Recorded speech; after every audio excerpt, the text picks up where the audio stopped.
What's up, everybody? Noah Kizarek here for my review of Fear Street 1978. This is Shadyside 1978. School's out for summer and the activities of Camp Nightwing are about to begin. But when another Shadysider is possessed with the urge to kill, the fun in the sun begins a gruesome fight for survival. So we go back to the brother and sister that we met in the first movie, and they run into Ziggy Berman. The the grown-up Ziggy Berman. So now it is up to them to figure out what she has to do with the witch. And we go back in time with them to 1978 while Ziggy is telling the story of the 1978 murders. This has a very Friday the 13th feel to it, and it does have a bit of an Evil Dead homage to it as well.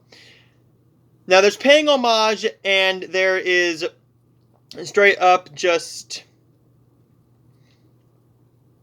stealing. We do the Jason Voorhees potato sack mask at the end of the movie, and that is that is not a spoiler. If you saw the trailer for the new one for 1978, you would know that that's not a spoiler.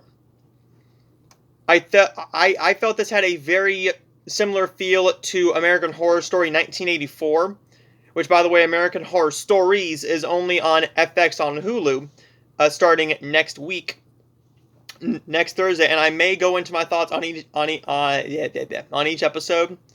Fear Street Part 2. This is a weaker episode to Part 1, but this one is a lot more nostalgic, really. The last one felt like Scream. This one is going to feel like Friday the 13th with a little bit of Evil Dead. And you'll know what I mean once you get to the scene. As a person who likes the Friday the 13th movies fine, I mean, I don't think they're masterpieces. I think the first one is the best. The original. Yeah, the original 1980 movie is the best. I do enjoy the remake. I've seen everything except for, I've seen 1 through 8 and the remake, and Freddy vs. Jason. This one takes from 2, and I'm just going to say this. The movie is gory and bloody, and it's very funny as well.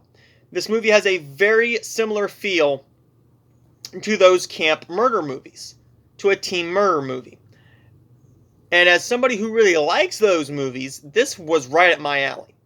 But the problem here is the script is not well written. The dialogue isn't all that good.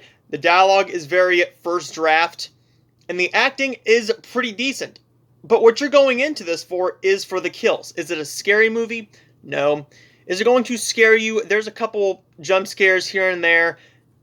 You watch a lot of horror, or you watch any horror at all, this is going to be another just horror movie for you. You're either going to enjoy this genre or you don't enjoy this genre. And as somebody who likes the slasher genre, this is right up my alley. For someone who is not familiar with Fear Street books at all, because I didn't grow up with them. I grew up with Goosebumps and I read a couple of them. But as someone who really did enjoy the Goosebumps movies, which were for families, this is a big step up. This is a hard R horror movie. And by hard R, I mean for kids and teens. You're not going to sit down with your 12 to 13-year-old kids and just pop this on unless you do that regularly. You're going to see R.L. Stine, and you're going to think, oh, this is a kid's movie. This is not a kid's movie. This is hard R. There was a couple pacing issues here and there, but besides that, I thought this was a very fun slasher movie. I'm not looking forward to 1666. I am not looking forward to it. It is not a type of horror that I'm into. It has a very witch-looking. The Witch. It looks like a cult movie. It looks like a movie that is not my type of horror. My type of horror is horror comedy, zombies, slashers, psychological. I'm not into the cult movies. That's why I did not really care for Hereditary or Midsommar as much. I'm not into devil stuff. I don't really like that stuff. That is just me. And anybody who actually knows me knows that I'm not into that stuff. I've watched the first two. I'm going to watch the third one, and I'm going to give it an honest review. Just because it isn't my type of horror doesn't mean I'm going to give it a negative review. I am going to say this. I'm looking forward to watching this one and then watching Space Jam right afterwards. And then watching Die in a Gunfight with Alexander Daddario next week. That's going to be my movies for next week. Fear Street Part 2, 1978 is not as good as the first one, but it's a very, very solid movie. Next week's movie, I'm hoping is good, but I'm not expecting much from it because it's not my style of horror. So there you go, everybody. I'm going to give Fear Street Part 2, 1978 a B+. I really enjoyed it. I think I gave the first one, I think I gave Part 1 the same grade. This is a movie that is going to really appeal to slasher fans. It's going to appeal to the people who enjoyed the first one. If you didn't enjoy the first one, then this is not going to be any better for you.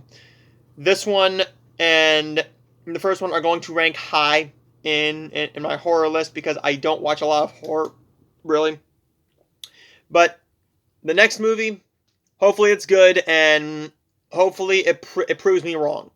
Not looking forward to it, but I will be reviewing it for you guys next week, and I will see all of you guys next time for my review of Loki, or my thoughts on Loki, episode 5.